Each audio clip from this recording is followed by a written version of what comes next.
When it comes to managing files on your Android phone, the phone always has a standard folder structure, but you can also create your own custom folders. To create a folder, I'll go to the File Manager. On my Samsung phone, that's the My Files app. Yours could be different depending on what phone you're using. Here I can browse my phone's folders.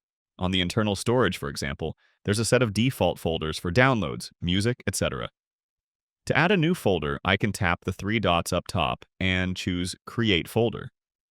I'll give it a name and my new folder will be created in the folder that I'm currently at. In this case, it goes on the root of my internal storage. My folder is obviously empty at first, and I could now go to a different folder on my phone to choose files and move them to my new custom folder.